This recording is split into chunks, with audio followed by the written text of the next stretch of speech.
Buenas tardes, hoy vamos a hacer un video corto con la finalidad de explicar cómo es el proceso penal en México y en Colombia. Básicamente es como para solucionar muchos problemas de entendimiento que tenemos sobre el desarrollo del mismo. Por eso hoy el día me acompaña mi compañero. Mucho gusto, Enrique Baeza, aquí con la oportunidad de poder platicar con el profesor Wilson Gómez, precisamente para poder dilucidar esas cuestiones del proceso penal acusatorio en Colombia y en México, y lo haremos a través de la serie de audiencias que se desarrollan. Así que empezaremos explicando audiencia por audiencia para todos aquellos que nos escuchen y alcancen a ver esas diferencias. Profesor Wilson, si gusta empezar. Sí, entonces vamos a empezar. El proceso penal colombiano siempre tiene las audiencias concentradas, que son tres. Siempre nos llamamos legalización de captura, formulación de imputación e imposición de medida de aseguramiento. En el proceso mexicano tenemos lo que es la audiencia inicial, que está en el artículo 307 del Código Nacional. Aquí lo que se establece es que esta audiencia se divide en varias subetapas. Primero que nada tenemos lo que es el control de la detención, después la formulación de imputación o formulación de cargos, posteriormente viene la oportunidad de que declare el imputado y después viene lo que es la medida cautelar o de aseguramiento. Posteriormente viene lo que es el auto de vinculación a proceso y una vez que se vincula a proceso viene lo que es el debate del plazo de cierre de investigación complementaria. Así que ahorita vamos a analizar cada uno de ellos. De antemano tenemos que decir que nosotros en Colombia no tenemos ninguna audiencia de vinculación a proceso, tampoco tenemos la parte de la oportunidad para declarar en esta situación de las audiencias concentradas, puesto que la primera audiencia, que es la legalización de captura, es simplemente un control posterior que se hace para mirar por el parte de un juez de control de garantías, que es el primer juez que conoce el proceso penal, va a conocer precisamente cómo fue ese procedimiento de captura que se hizo por la parte policial. Y en esa situación se mira si por orden de captura de una autoridad competente, en este caso un juez de control de garantías, o por captura en flagrancia, que ya miraríamos lo del artículo 303 para determinar cuáles fueron las circunstancias de que se determine si hay una captura en flagrancia o no. En México tenemos tres supuestos para que una persona sea detenida, que es caso flagrante, caso urgente, que no hay en Colombia, y la detención por una orden de aprehensión o de captura. ¿Qué pasa? Cuando una persona es detenida, en México existen las 48 horas para que se pueda resolver su situación jurídica. En primer lugar, el fiscal es el que tiene que analizar la legalidad de esa detención. Una vez que transcurren esas 48 horas, existe la posibilidad, por excepción, de que esas 48 horas se puedan duplicar a 96, solamente en casos de delincuencia organizada.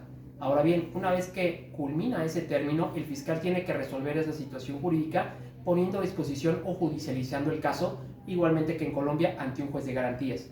Una vez que se pone a disposición ya del juez, es precisamente donde ya un juez de control, como se le conoce aquí en México, es quien va a resolver sobre si esa detención fue legal o no, ya sea en caso de flagrancia, en cualquiera de los supuestos de la legislación del Código Nacional, o caso urgente. Sin embargo, a diferencia de lo que ocurre con un mandamiento de captura, en México no se analiza si esa detención en base a esa orden de aprehensión fue legal o no.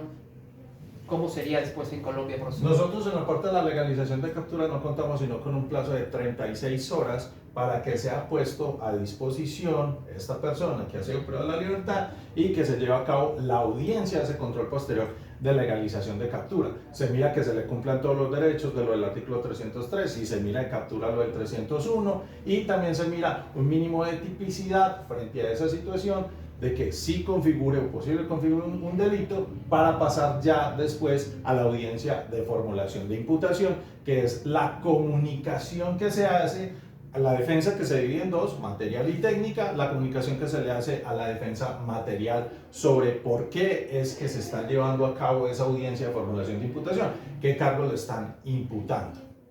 En México, una vez que el juez de garantías o de control califica de legal esa detención por los supuestos ya mencionados, igualmente el fiscal hace la formulación de imputación, que es esa comunicación oral, donde se le expone al imputado, en presencia de su defensor, cuál es el hecho penalmente relevante por el cual tiene iniciada esa investigación. También se le expone cuál es la clasificación jurídica preliminar que hace el fiscal, entre otros supuestos que se encuentran establecidos en nuestro Código Nacional, en el artículo 141, como por ejemplo si esa conducta fue cometida con dolo con culpa, su grado de autoría o participación, Y algo muy importante, se le tiene que explicar quiénes son las personas que deponen en su contra. Eso es lo que comprende en México lo que es la formulación de imputación.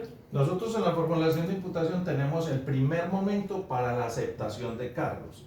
Ese es el primer momento en donde también se le puede decir a esa persona que está siendo imputada si acepta o no acepta los cargos. Si los acepta, en ese momento, pues lógicamente se termina ya todas las otras etapas, no hay necesidad de hacerlas y precisamente tendría una rebaja de hasta el 50% en la situación de la rebaja de la pena, salvo que no sea en captura en flagrancia, porque a partir de que sea captura en flagrancia ya no sería hasta el 50% lo de la rebaja de la pena, sino que sería una tabla completamente diferente en esa situación. Muy interesante esa cuestión porque en México no existe esa aceptación de cargos en lo que es la formulación de imputación. Únicamente es la comunicación oral para que la persona sepa o esté enterada del hecho delictivo y se le da la oportunidad de declarar en caso de que precisamente el imputado quiere ejercer ese derecho, que pues si refiere algo en esa misma audiencia, pues puede ser utilizado en su contra, ya será estrategia procesal de la defensa si declara o no, pero no viene esa aceptación. Si llegara a aceptar de todas maneras, el caso continúa. Ya. Luego en la parte de la medida de aseguramiento es la audiencia más importante que se tiene porque es el pronunciamiento precisamente del defensor alegando de que a su cliente no se le imponga una medida de aseguramiento. Nosotros tenemos dos, privativas de la libertad, no privativas de la libertad. Privativas de la libertad en centro carcelario y no privativas de la libertad de acuerdo al artículo 307. Sí, son bastantes, pero aquí solamente aplicarían precisamente la situación de que si no es privativa de la libertad, que se presente, que use lo del brazalete, bueno, todas las que están en el artículo 307. Y privativas de la libertad, establecimiento carcelario y domiciliaria. También tiene recurso de apelación, ¿sí? Normalmente cuando imponen una medida de aseguramiento, nosotros podemos apelar, lógicamente el superior jerárquico, la reposición ya no está tan dada como en uso, porque es ante el mismo funcionario que toma la decisión, entonces como por ahorrar tiempo, hacen de una vez la parte de la apelación. Eso sobre la medida de aseguramiento que está en el artículo 308 y siguientes, mirar la necesidad de la medida, que no ponga en peligro a la comunidad o a la víctima, ¿sí? Que no vaya a huir y que vaya a esquivar el proceso penal como tal. Y la otra situación también frente a este punto de la medida de aseguramiento es que es lo que más se da de acuerdo con el artículo 314 del Código de Procedimiento Penal, de que si es justicia especializada, si son delitos con menores, si sobrepasa lo de los 4 años, siempre va a haber una medida de aseguramiento intramural. Eso es debatible frente a lo que nosotros llamamos los estándares de prueba de inferencia razonable. Es lo que nos tienen que tratar de demostrar en la parte de la medida de aseguramiento. Ok, muy interesante, profesor. En México, después de que viene la formulación de cargos, viene el debate de la medida cautelar.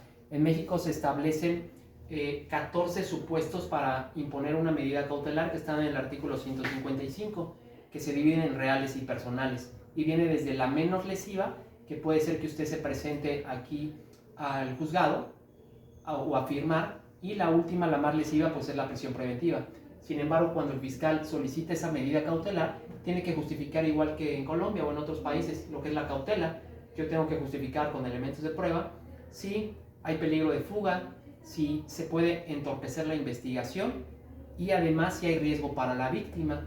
Pero únicamente yo tengo que acreditar o exponer elementos de prueba para acreditar esa cautela, no elementos de fondo como sucede en otros países, para acreditar precisamente lo que es parte de la tipicidad. Entonces, en México únicamente se tiene que acreditar lo que es la cautela, porque el debate de la medida cautelar es diverso al debate que ahorita veremos más adelante, que es la vinculación a proceso.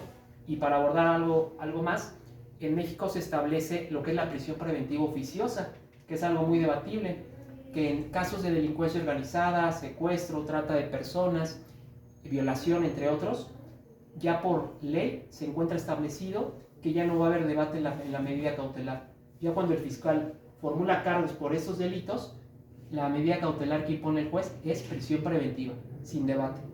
Es algo parecido a lo que te estaba hablando de lo del artículo 313 en el Código de Procedimiento Penal de nosotros.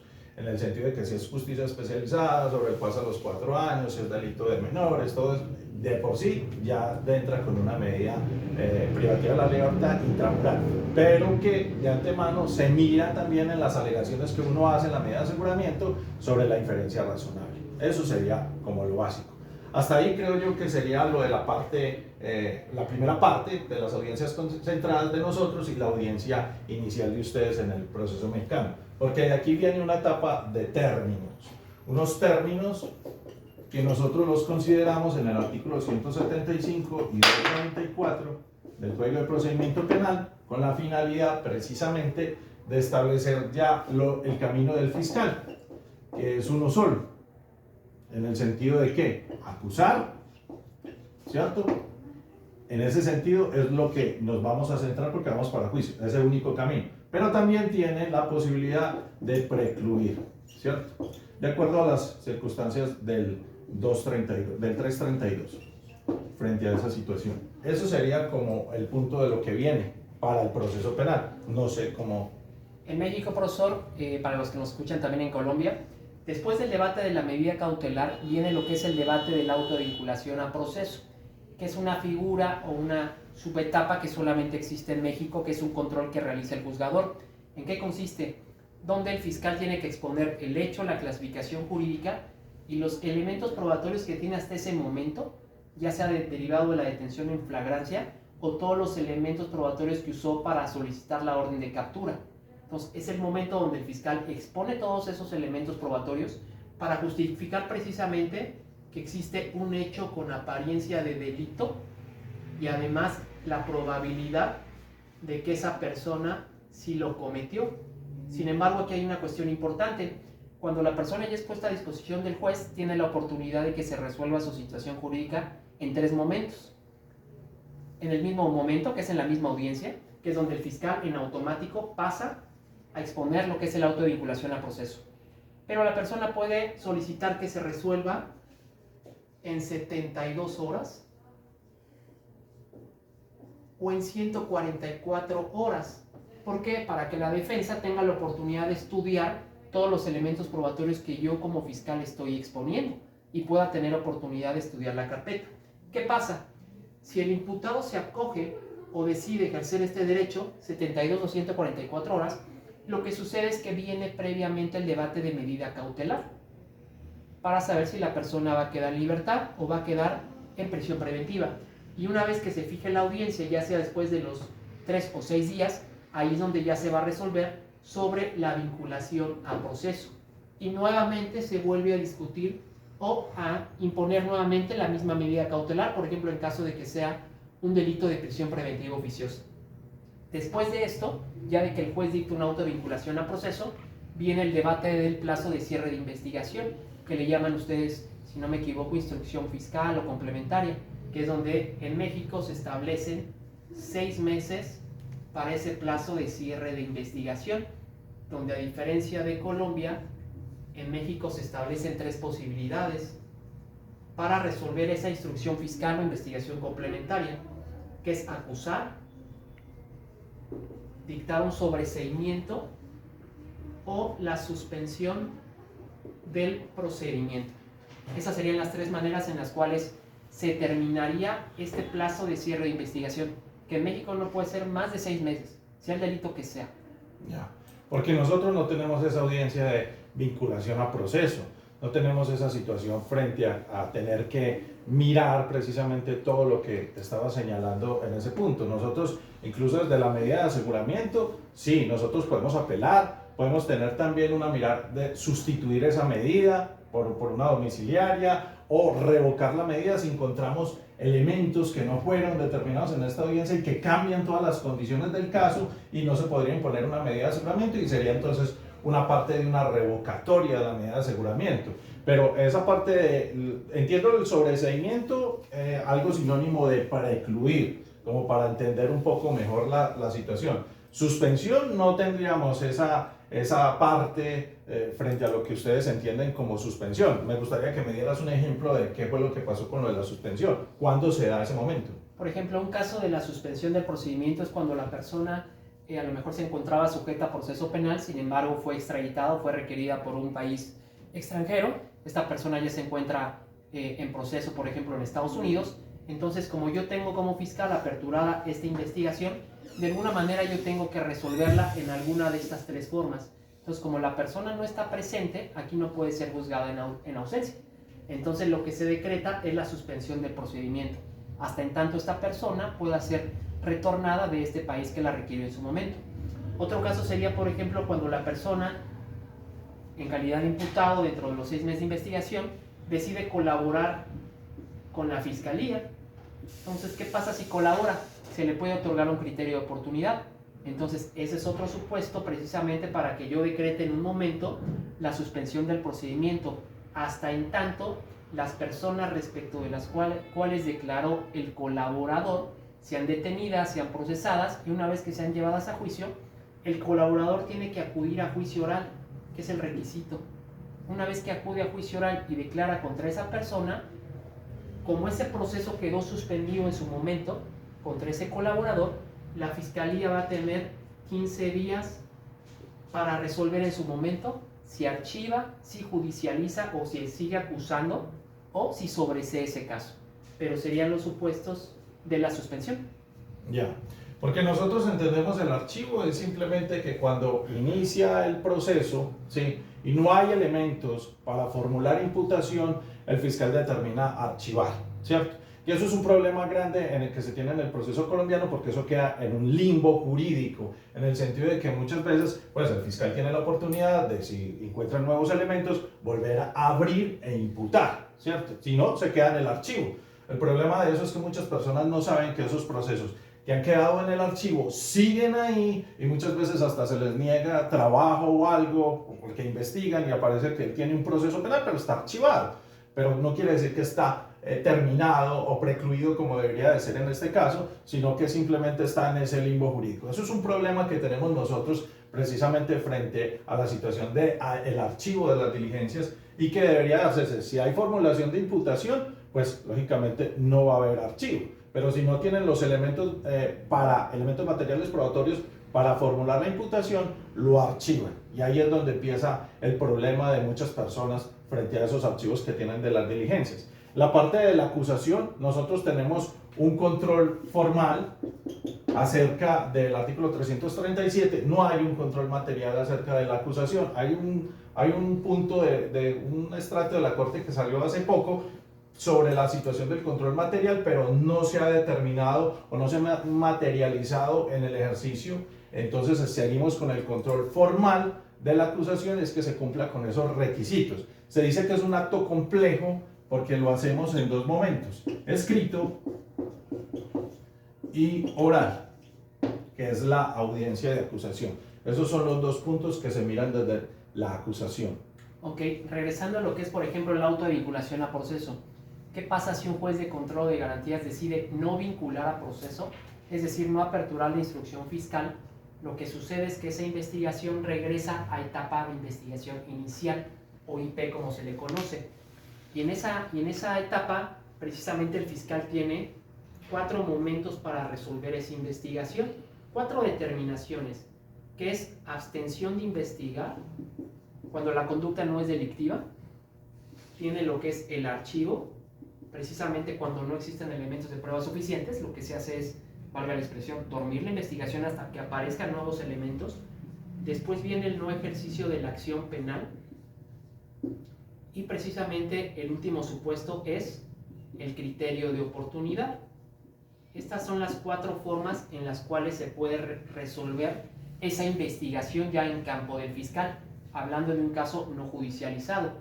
Y regresando, profesor, a lo que es la etapa de instrucción fiscal, nosotros tenemos, como explicaba, 3 formas de concluir esa investigación complementaria. Pero vamos al supuesto de la acusación, que se encuentra en el artículo 335 del Código Nacional. Ahí se establecen todos los requisitos que se debe de cumplir para acusar. Una vez que se presenta esa acusación por escrito, inicia lo que es la etapa intermedia en su fase escrita. Una vez que el fiscal acusa, tiene que hacer el descubrimiento probatorio para que la contraparte tenga conocimiento de todos los elementos de prueba. Una vez que se hace esto, la defensa tiene 10 días para contestar la acusación, también ofrecer medios de prueba y hacer su descubrimiento respectivo. Todo esto incluye la fase escrita. Una vez que concluye esta parte, viene lo que es ya la etapa intermedia en su fase oral, que es precisamente ya la audiencia, donde las partes ya llegan con las cartas descubiertas, ya saben qué acusó el fiscal, por qué hechos, qué clasificación, con qué elementos de prueba va a ir a juicio, y yo como fiscal sé, la defensa, en qué sentido contestó la acusación. Y ya viene otro debate ahí en intermedio. Pero entonces tengo entendido que desde el auto de vinculación a proceso ya conoce de pronto la defensa cuáles son los elementos que tiene la fiscalía para mirar si inicia o no el proceso de acusación. Claro, en México existe la obligación de darle acceso al defensor de momento a momento. Yo no puedo ocultarle a un defensor o a un imputado, por ejemplo, en estos 6 meses, la carpeta de investigación y los registros. Tiene la posibilidad de acudir a la oficina, revisar la carpeta, ver los avances. Y yo la obligación de entregarle copia gratuita de todo lo que ha pasado en estos 6 meses. Si no se quiere presentar a las oficinas de la Fiscalía, puede no hacerlo. Pero si se presenta, yo estoy obligado a descubrirle todo, no hasta que yo acuso. Bueno, aquí nosotros en Colombia, en la formulación de imputación, te dan unos pedazos, unas apartes de lo que fue la investigación que ha llevado a cabo la Fiscalía. Pero la Fiscalía realmente tiene la obligación de descubrirnos, es en la acusación. Primero nos entrega un escrito que cumple pues los lineamientos del artículo 337 y después la parte oral, en la parte oral nos entregan, o 3 días después nos entregan lo que llaman los anexos del escrito de acusación. ¿Qué quiere decir esto? Quiere decir entonces todos los elementos materiales probatorios, evidencia física, información legalmente obtenida que ha recogido la Fiscalía y que nos la entrega precisamente al defensor. Ahí es donde nos damos cuenta nosotros realmente qué tiene la Fiscalía, las entrevistas, las declaraciones, todo lo que vos ya conoces, entiendo yo, en vinculación a proceso. O sea, ustedes van por lo menos con un descubrimiento mucho más temprano que nosotros, porque nosotros apenas hasta la acusación no entenderíamos precisamente qué es lo que tiene, cuáles son los elementos que tiene la Fiscalía. Hasta acá, hasta este punto, hasta la audiencia, no nos los descubren. Así es, doctor. En México el descubrimiento probatorio es continuo, de momento a momento. Es más, desde que la persona es detenida, el fiscal está obligado a descubrirle y darle acceso de toda la carpeta de investigación, de todos los registros, evidencia física, periciales, informes policiales. Cuando yo acudo a la audiencia, por ejemplo, en cumplimiento de una orden de captura, para solicitar la vinculación a proceso, porque no hay debate de control de detención, yo estoy obligado a entregarle igual copia de todos los registros y de momento a momento lo tengo que hacer. Nosotros ni siquiera en la formulación de imputación, a pesar de que nos pasan los cuadernos de la investigación que ha llevado la Fiscalía, podríamos sacarle copia o fotografías o algo por el estilo. No, tendríamos simplemente que hacer una lectura de eso para mirar realmente qué tiene la Fiscalía. Pero cuando lo venimos a entender realmente o tener todo eso en la parte escrita. Ahora por la virtualidad sí se han compartido carpetas y nos dan prácticamente mucho de lo que tiene la Fiscalía desde la audiencia de imputación por lo de la virtualidad. Pero antes no, es simplemente la audiencia, cuando era presencial, vos leías y de ahí sacabas de pronto tus argumentos para lo que venía la medida de aseguramiento en el primer estándar de prueba, que era lo que te decía, la inferencia razonable. En la parte de lo que viene de la acusación es casi como decir, la Fiscalía descubre lo que tiene, baja sus cartas y mira, esto es lo que tengo para acusar a esta persona. Esa es como la parte fundamental de la acusación. La Fiscalía descubre lo que tiene. Si la defensa en su momento, en ese momento en que se hace la audiencia de acusación, tiene elementos que ha hecho por su investigador o algo por el estilo, pues por lealtad procesal y normalmente debería denunciarlos. Pero nosotros lo hacemos es en la preparatoria, que es la audiencia que sigue a continuación de la acusación. En la parte de la preparatoria ya es a la defensa a la que le corresponde ya descubrir sus elementos materiales probatorios, lo que ha recogido, la evidencia física, la información legalmente obtenida, frente a esa situación de lo que ya pasó en la parte de la acusación. Es más, si el fiscal no lo descubre a tiempo en la acusación, ya en la parte de la preparatoria no lo podría hacer y se daría un punto de rechazo de esa situación, porque nosotros por lo menos acá en la acusación, como es obligatorio del fiscal descubrir esos elementos, si ni siquiera los enuncia, porque puede muchas veces pasar de que no ha llegado por parte del investigador el informe, ¿vale? Pero debe enunciarlos, debe decirnos, descubrirnos en la parte de la acusación, ¿cierto? Que normalmente el escrito de la acusación es un punto clave, enunciar los elementos materiales probatorios, documental, testimonial, pericial. Y en la oral, descubrir. En la parte de la preparatoria a la defensa le toca descubrir primero y luego enuncia todo lo que tiene frente a eso, y viene ya la parte del juez acá, que ya es desde la acusación. El juez es de conocimiento, y este juez de conocimiento ya hace ese filtro de saber qué va a excluir, qué va a inadmitir y qué va a rechazar de los elementos frente a esta situación, para saber qué es lo que se va a practicar en el juicio oral. Una pregunta, doctor. ¿El juez que conoce de las primeras audiencias es el mismo? No, es un juez de control de garantías el que conoce de las primeras audiencias. ¿Qué es lo que le corresponde al juez de control de garantías? El debido proceso, que se cumpla con toda la ritualidad normal, cumpliendo las garantías de los derechos fundamentales de la persona. Pero el juez de conocimiento es la persona que va a llevar a cabo en sí este proceso, y es el que tiene al final la decisión de si la persona va a ser absuelta o va a ser condenada. Ok, muy interesante.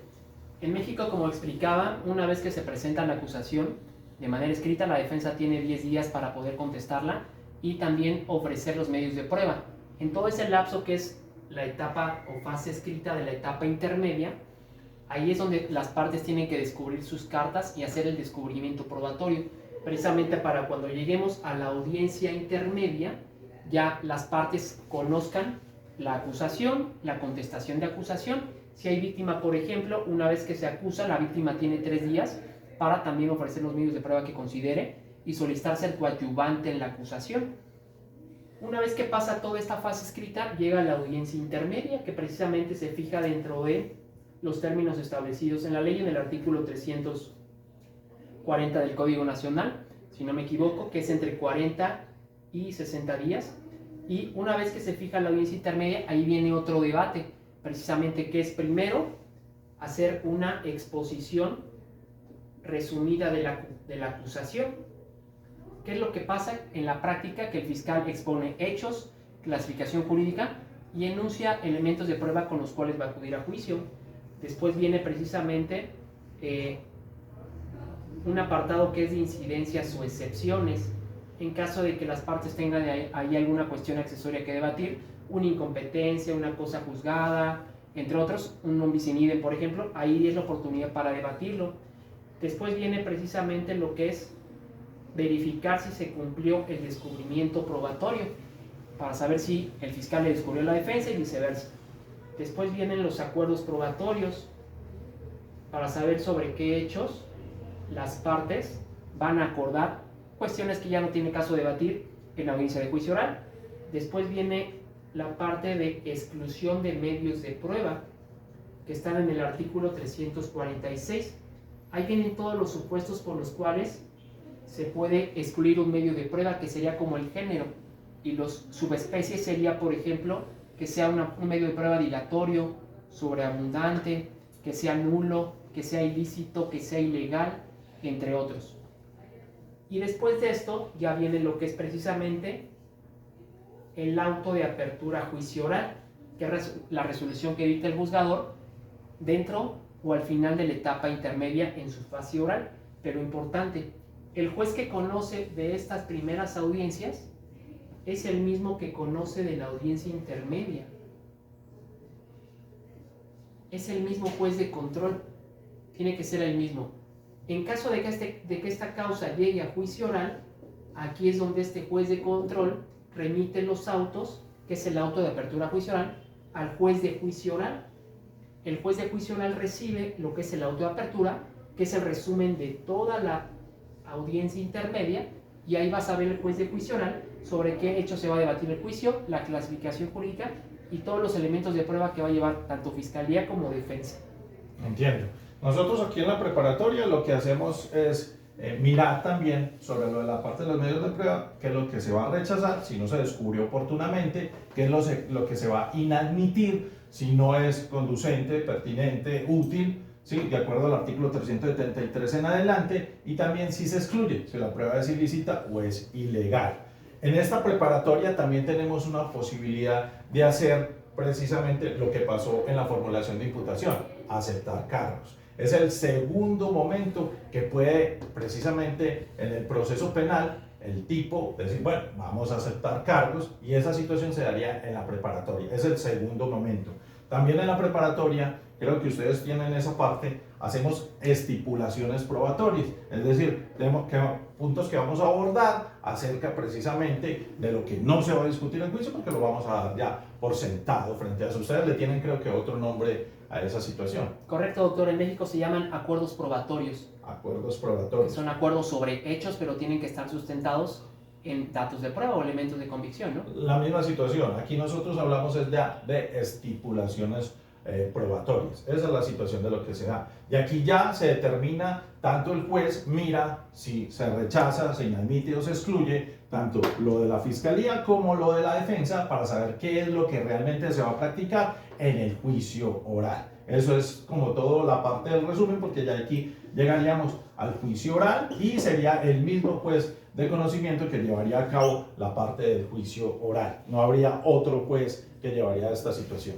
Abonando un poquito a lo que mencionó, doctor, la etapa intermedia es el último momento para que las partes puedan llegar a una solución del conflicto, que es, por ejemplo, un procedimiento abreviado, que es la salida alterna, que podríamos decir más usual, ¿no? Dependiendo el tipo penal que estemos tratando, pero es la posibilidad última para que las partes lleguen a ese acuerdo. Y en caso de delitos dolosos, establece que esa reducción que le puede hacer la fiscalía al imputado puede ser hasta 1/3 de la pena. Es decir, si la pena tiene establecida, no sé, de 9 a 20 años de prisión, yo le puedo hacer la reducción hasta de 1/3, que serían 3 años, y le podría hacer el ofrecimiento de 6 años. Menos ya no se puede. Algo importante que es aplicable a todos los delitos, incluso secuestro, trata de personas y también delincuencia organizada, que es algo importante. Entonces, es importante que antes del dictado del auto de apertura a juicio oral, no obstante que ya se haya llevado todo el debate de las incidencias, que se cumplió el descubrimiento probatorio, que ya llegamos a acuerdos, puede ser que el imputado al final, después del debate de exclusión de medios de prueba, solicite llegar a una salida alterna. Entonces, precisamente para privilegiar esas salidas, se puede suspender la audiencia en esta parte y se llega a esta salida alterna. Y bueno, en el caso de que no, pues se dicte el auto de apertura y ya llegaríamos a un juez, a un tribunal de enjuiciamiento, ¿no? Que ya empezaría la etapa de juicio oral, pues que ya sería otra cápsula un poquito más amplia, precisamente por todos los momentos, ¿no, profesor?, que se desahogarían ahí. Sí, aunque por lo menos en la parte yo creo que no tenemos mucha discusión en la diferencia del juicio oral, porque el juicio oral de nosotros empieza precisamente preguntándole a la persona si acepta o no acepta cargos. Ese sería otro tercer momento para mirar si se acepta cargos. Hay una rebaja precisamente en esa situación. Si bien, como lo decías vos, ahí era una tercera parte, en la preparatoria también iría hasta una tercera parte de la rebaja de la pena, si aceptara cargos. Aquí ya sería, por lo menos en este lado del juicio oral, una sexta parte. Pero nosotros empezaríamos precisamente preguntándole si acepta o no acepta cargos en juicio oral. Si no acepta cargos, seguimos con el juicio. ¿Qué pasa con el juicio? Empezaríamos con una situación que se llama teoría del caso, que ha dado mucho debatir, que son alegatos de apertura. Alegatos de apertura significa teoría del caso, que la fiscalía es obligatorio para la fiscalía, opcional para la defensa, si quiere no la hace, y luego ya viene el desarrollo de la prueba, que son interrogatorios, contrainterrogatorios, ¿sí? Redirecto, contra redirecto. Luego de esa situación ya viene la parte de las alegaciones, ¿sí? Que es un turno normal de los sujetos procesales. En este caso empieza precisamente la fiscalía, luego un abogado de víctimas, que tenemos esa figura, luego lo del Ministerio Público, que no es el Ministerio Público de ustedes, el Ministerio Público de ustedes es la fiscalía. Nosotros tenemos una figura del Ministerio Público allá, completamente diferente, que miráis que los derechos de la sociedad, y eso es otra figura muy diferente a la parte de la fiscalía que manejan ustedes. Y por último, la parte de la defensa. Yo por lo menos siempre he considerado que hay un problema con esa situación de los turnos para las alegaciones, puesto que el Ministerio Público, que es el que vigila los derechos de la sociedad, y todo eso, solamente viene a conocer una historia, viene a conocer la historia cuando se va a pronunciar sobre su punto. Conoce la historia de la fiscalía, conoce la historia de la víctima, que es casi la misma, ¿cierto? Y él viene a hablar, da su posición frente a esa, pero no conoce la de la defensa. Considero yo que esa sería como la última persona a alegar en esta situación. Después de las alegaciones viene lo que se llama el sentido del fallo. El juez anuncia cómo va a ser ese sentido, si es condenatorio o es absolutorio, y después citan a otra audiencia que es la audiencia de lectura de fallo. Si la audiencia, pero hay una audiencia intermedia entre el sentido del fallo y la lectura del fallo, que si es condenatoria, nos da la posibilidad de una audiencia que llama el 447, como para hablar de la situación de las condiciones sociales, familiares, laborales de la persona, frente a eso buscando que se aplique una pena mínima en esa situación. Ya la lectura del fallo ya es la sustentación de por qué el juez llegó a esa decisión. Ese es en resumen todo lo del proceso penal en la parte del juicio oral. En México es igual, doctor. Empieza el juicio oral, precisamente no viene una aceptación de cargos por parte del ahora ya acusado, y la audiencia de juicio oral o la etapa de juicio oral inicia precisamente con los alegatos de apertura que hace la fiscalía, que la fiscalía sí está obligada a hacer esa exposición, porque en base al principio precisamente de carga de la prueba, la fiscalía es quien tiene la obligación de probar los hechos materia de la acusación, la clasificación jurídica y con qué medios de prueba lo va a hacer. Después viene la defensa, quien también tiene la oportunidad de exponer alegatos de apertura. Nuestra legislación establece la palabra podrá, es decir, en mi opinión, no está obligado a hacerlo. Opcional. Opcional. La víctima también puede hacerlo. Después de eso viene una réplica, una contrarréplica, y después viene todo el desahogo de lo que es medios de prueba, primero de la fiscalía, después de la defensa, con interrogatorios, contrainterrogatorio, y termina con lo que son alegatos de clausura, igual con réplica y contrarréplica. Una vez que sucede eso, viene el sentido del fallo, ya del juzgador, de juicio oral. Después del fallo, sea absolutorio o condenatorio. Si es absolutorio, evidentemente, pues el caso termina, pero si es condenatorio, se fija una audiencia dentro de 48 horas, que puede ser tanto de explicación, para que el imputado, el ahora sentenciado, entienda por qué fue sentenciado, en base a qué elementos de prueba, y con palabras o un lenguaje más adecuado, puede entender precisamente qué sucedió. Y después viene una audiencia que es de individualización de pena, donde en esa audiencia, en caso de que la fiscalía solicite una pena mayor a la mínima, también puede venir nuevamente alegatos de apertura, un desahogo de medios de prueba y unos alegatos de clausura, en caso de que yo solicite una pena superior a la mínima. Digamos que sería una mini etapa de juicio oral, pero ya enfocada a lo que es la cuestión de la pena. Después de esto, pues ya viene el fallo del juzgador para imponer la pena correcta, ¿no? Que ya es individualizada de acuerdo a las características de la persona ya sentenciada, y pues ya terminaría en este caso lo que es nuestra tercera etapa, que es la de juicio oral. Claro. Yo considero que entonces ahí vamos a dejar, precisamente porque hay muchos temas que se quedan en el tintero, como lo del principio de oportunidad, las nulidades, todos los requisitos que tiene cada una de las audiencias, pero esperamos es que lo podamos hacer en otras posibilidades, otra posibilidad de que nos podamos encontrar en estos puntos y debatir esta situación para los que les interese. Muchas gracias por todo y de antemano, Enrique, mil gracias. Muchas gracias, doctor Wilson, y gracias a todos por escucharnos, así que esperamos que haya sido de su agrado y pues de gran entendimiento esta diferencia entre el sistema mexicano y colombiano.